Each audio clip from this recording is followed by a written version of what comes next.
નમસ્કાર મિત્રો, મારી યુટ્યુબ ચેનલ ઉપર તમારા બધાનું સ્વાગત છે. તો આજે આપણે એસએસએની અંદર ચાઇલ્ડ ટ્રેકિંગ સિસ્ટમમાં બાળકને અપડેટ કઈ રીતે કરવા તેનો આ વિડીયોના માધ્યમથી આપણે જોઈએ. તો સૌપ્રથમ ગૂગલની અંદર આપણે એસએસએ છે તે ખોલીએ. એસએસએ ખોલ્યા બાદ ત્યાર પછી ચાઇલ્ડ ટ્રેકિંગ સિસ્ટમ છે તેની ઉપર ક્લિક કરવાનું છે અને ત્યારબાદ અહીંયા જે યુઝરનેમ અને પાસવર્ડ દ્વારા જે સ્કૂલનું છે તેનાથી તમારે લોગિન કરવાનું છે. તો ચાલો સૌપ્રથમ આપણે પહેલાં લોગિન કરી નાખીએ. તો અહીંયા આપણે તેનું લોગિન કરી નાખ્યું છે. લોગિન કર્યા બાદ અહીંયા જ્યારે ડાબી સાઈડ જે બટન 3 લીટા 4 લીટા આપેલા છે તો એની ઉપર જવાનું છે અને એની અંદર જઈએ એટલે કે મેનેજ સ્ટુડન્ટની અંદર એટલે કે હોમ અને હોમની નીચે આપેલું છે મેનેજ સ્ટુડન્ટ, તેમાં જવાનું છે. મેનેજ સ્ટુડન્ટની અંદર જઈએ એટલે આ રીતનું તમારું ડેશબોર્ડ છે તે ખુલી જશે. જો જે વિદ્યાર્થીનું તમારે અપડેટ કરવાના છે તે અહીંયા તમને ધોરણ વાઇઝ બતાવેલા છે. જે વિદ્યાર્થીના તમે અપડેટ કરી દીધા હશે તેમાં ગ્રીન કલરનું આવશે અને જે વિદ્યાર્થી ધોરણ છે તે અપડેટ કરવાનું બાકી હશે તેમાં અહીંયા રેડ કલરનું બટન આવશે. તો ઉપર અહીંયા પેલો કે આપની શાળામાં અભ્યાસ કરતા તમામ બાળકોની ઇન્સેટ અપડેટ અને ટ્રેકિંગ પ્રમાણે ડેટા એન્ટ્રી કરવી, તો એમાં આપેલું છે તે ઉપરના બ્લુ કલરની અંદર જે આપેલું છે જે ધોરણ તમારે અપડેટ કરવાનું હોય તેના ઉપર આપણે ક્લિક કરવાનું છે. તો ચાલો આપણે તેના ઉપર માનો કે એક ધોરણ લઈએ છીએ તો તે આ રીતનું આવશે અને ત્યારબાદ આ રીતનું આવી જાય એટલે તમારે અહીંયા તમારા વર્ગની અંદર વિદ્યાર્થીઓના નામ આપેલા છે. તો અહીંયા આધાર વિડેસ પ્રમાણે જે નામ આપેલા છે તેમાંથી આપણે કોઈ પણ એક વિદ્યાર્થી છે તેનું ખોલીએ. તો એક વિદ્યાર્થી છે તેનું આપણે અહીંયા લીધું અને ત્યારે નીચે આપેલું છે એડિટ બટન ઉપર જઈ અને ત્યારે પહેલાં સ્ટુડન્ટનું નામ ને ડિટેલ આપેલી છે એમાં એડિટ ઉપર જઈ અને તમારે અહીંયા ટચ કરવાનું છે.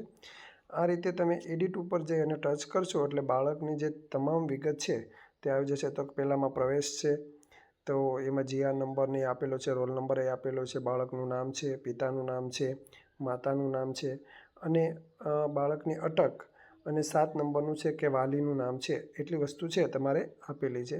તો એ માનો કે ત્યાર પછી 8 નંબરનું કોલમ છે તો એમાં છે રૂરલ અને અર્બન. તો જે બાળક ગામડામાં રહેતું હોય તો રૂરલ અને જે સિટીમાં રહેતું હોય તો અર્બન આવશે. અને ત્યાર પછી છે તેનો 9.1માં છે તો તેમાં જિલ્લો છે, જિલ્લો સિલેક્ટ કરવાનો છે કયા જિલ્લામાં છે. પછી ત્યારબાદ 9.2માં છે તો તેમાં તેનો તાલુકો છે તે નક્કી કરવાનું છે અને ત્યાર 9.3 છે તેનું ગામ છે તો આ એનું સરનામું થઈ ગયું.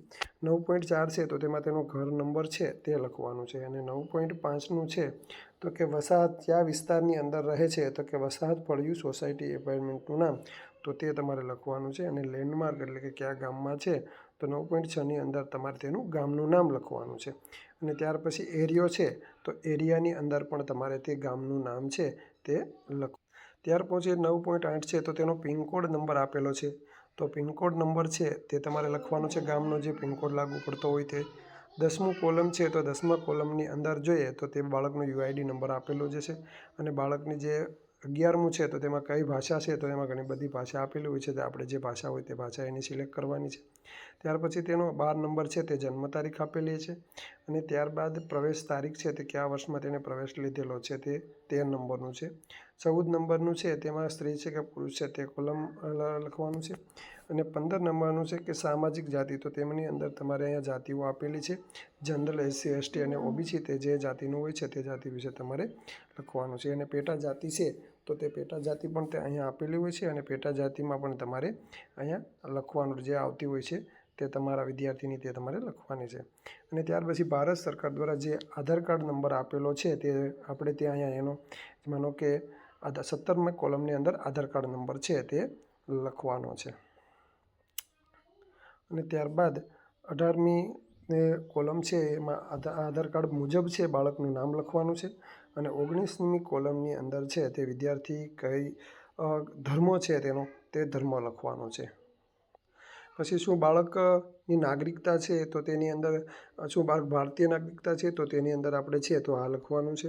અને શું બાળકની ગરીબી રેખા હેઠળ છે, જો બીપીએલમાં હોય તો તમારે આ લખવાનું છે અને ના હોય તો તમારે ત્યાં ના લખવાનું છે. શું બાળક અંત્યોદય યોજનાનો છે તો એ આધાર કાર્ડ રેશન કાર્ડના આધારે થશે તો તેનું રેશન કાર્ડ જોઈએ અને તે અંત્યોદયનું હોય તો તેમાં હા અને જો ના હોય તો તેમાં 22 નંબરની કોલમમાં ના લખવાનું છે. અને 23માં કોલમની અંદર છે કે બાળકે કયા વિભાગ હેઠળ પ્રવેશ મેળવ્યો છે, તો તેની અંદર આપણે છે એ ઉપરથી જ આવે છે, તેમાં કશું લખવાનું નથી. આરટીઆઈ હેઠળ જો લાભ લીધેલો હોય તો છે કે આપણે 24મી કોલમ છે તેમાં પણ ના જ આવશે.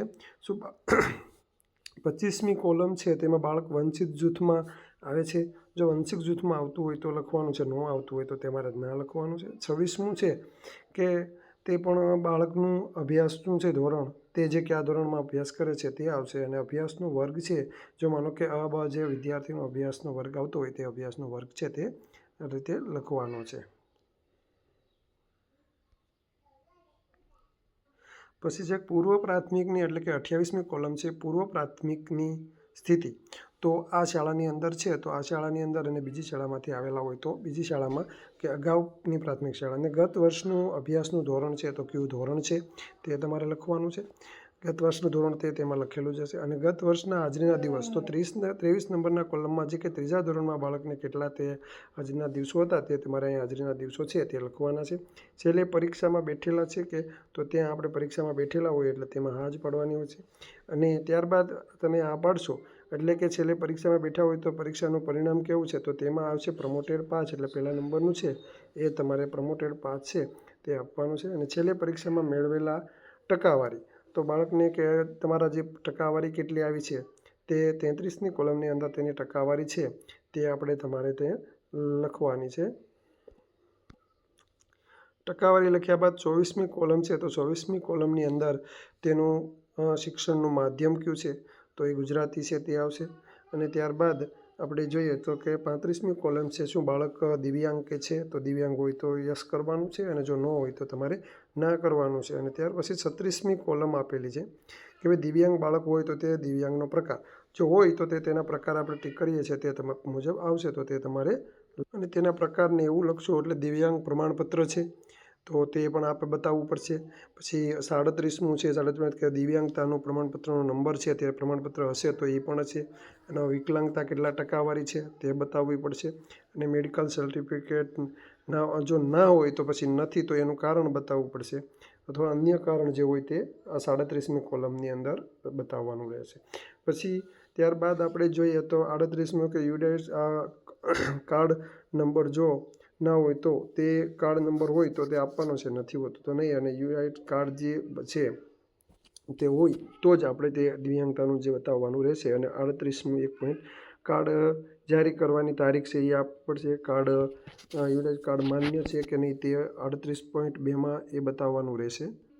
જ્યારે 39મું છે તો કે CWS બ્લોક જિલ્લા સ્તરે સહાય અને ઉપકરણ મળે છે કે નહીં, જો તે મળતી હોય તો. જો આ બાળકનું 39.1 કે જે બાળક છે દ્વારા પ્રાપ્ત ઉપકરણો તે તમે જો લાગુ પડતું હોય તો જ તેમાં લખવાનું છે, બાકી તેમાં કશું જ કંઈ લખવાનું તે ઉપર ટીક કરશો તો જ તે ખુલશે, બાકી ખુલશે નહીં. 40મું છે, શું બાળક સ્પેશિયલ લર્નિંગ ડિસેબિલિટી એટલે કે છે તપાસ કરેલી છે કે નહીં, તો તેની હા કે જો તપાસ કરાવેલી હોય તો હા આપવાનું છે, ન તપાસ કરાવી તો તમારે ના આપવાનું છે.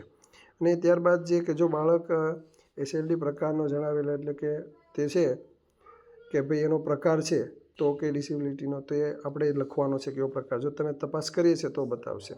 41મી કોલમની અંદર બાળકની રિલેટ સિમ્પલી ડિસેબિલિટી તો તે તપાસ કરાવેલી છે કે કેમ, તો તપાસ કરાવેલી હોય તો હા અને ન કરાવેલી હોય તો ના આપવાનું છે. બાળક શું છે ડિસિપ્લિન છે એટલે તે ADHD એની તપાસ કરવામાં આવી છે તો જો તેમાં પણ તપાસ કરાવેલી હોય તો તે તમારે હા આપવાનું છે અને નકર તમારે તેમાં ના આપવાનું છે. 42મી કોલમ છે તેમાં તે એટેન્ડન્સ એટલે ડિફરન્શિયલ એક્ટિવ ડિસઓર્ડરલી એ આપે બધા, તેમાં પણ શું બાળકની તપાસ તેમાં પણ કરાવેલી, જો કરાવેલી હોય તો હા અને ન કરાવેલી હોય તો ના તમારે તેમાં લખવાનું છે. 34મું છે કે 44 મુજબના અપ્રોત્સાહિત લાભો સુવિધા આપવામાં આવે છે તો તે લાભો જો લાભ આપવામાં આવતા હોય તો તેમાં હા માનો કે આપવામાં આવતા હોય તો આપણે અહીંયા જોઈએ કે ભાઈ શું બાળકને પાઠ્યપુસ્તક સેટ મફત આપવામાં આવે છે, તો કે બાળકને પાઠ્યપુસ્તક સેટ છે મફત આપવામાં આવે છે. કેટલા જોડ ગણવેશ આપવામાં આવી છે, તો ત્યાં આપણે 2 જોડ ગણવેશ છે તે બાળકને 2 જોડની સહાય આપવામાં આવે છે. મફત પરિવહન સુવિધા આપવામાં આવે છે, જો લાગુ પડતી હોય તો લખવાની, ન આપવામાં આવતી હોય તો ત્યાં તમારે ન લખવાનું છે. અને મફત અનુરક્ષણ સુવિધા આપવામાં આવે છે. જે પણ લાગુ પડતું હોય તો લાગુ પડે, નથી લાગુ પડતું તો લાગુ પડતું નથી, એવી રીતે તમારે આપવાનું છે. મધ્યાહન ભોજન સુવિધામાં મેળવેલ છે તો કે હા, મધ્યાહન ભોજન છે સુવિધા આપણે આપવામાં આવે છે. પછી મફત છાત્રાલયની સુવિધા છે કે તો મફત છાત્રાલયની સુવિધા છે જે આપવામાં આવતી નથી. જો હોય તો ઠીક છે, ને KGBવીમાં ને એમાં રહેતા હોય હોસ્ટેલમાં તો છે, નકર આપણે નોટ એપ્લિકેશન એમાં કંઈ લાગુ પડતું નથી.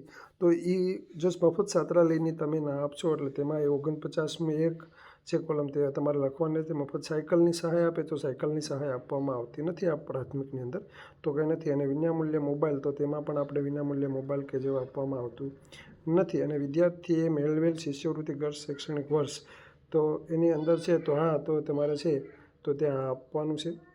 અને વિદ્યાર્થી મેળવેલ શિષ્યવૃત્તિ, તો શિષ્યવૃત્તિ કેન્દ્રીય શિષ્યવૃત્તિ મળે છે, તો કેન્દ્રીય શિષ્યવૃત્તિ છે તે આપણે આપવામાં આવતી નથી. તો કેન્દ્રીય શિષ્યવૃત્તિ ના હોય તો ના પાડવાની છે, મળતી હોય તો હા પાડવાની છે. જો કેન્દ્રીય શિષ્યવૃત્તિ છે તો કોડ અને નામ લખવાનું. રાજ્ય શિષ્યવૃત્તિ, તો રાજ્યમાં શિષ્યવૃત્તિ મળે છે તો તેની આપણે 52.3ની અંદર આ આપવાનું છે. અન્ય શિષ્યવૃત્તિ જો કંઈ મળતી હોય કે જે CTS કે બીજી કોઈ, તો તે શિષ્યવૃત્તિમાં તમારે હા પાડવાની છે. જો ન મળતી હોય તો ના પાડવાની છે.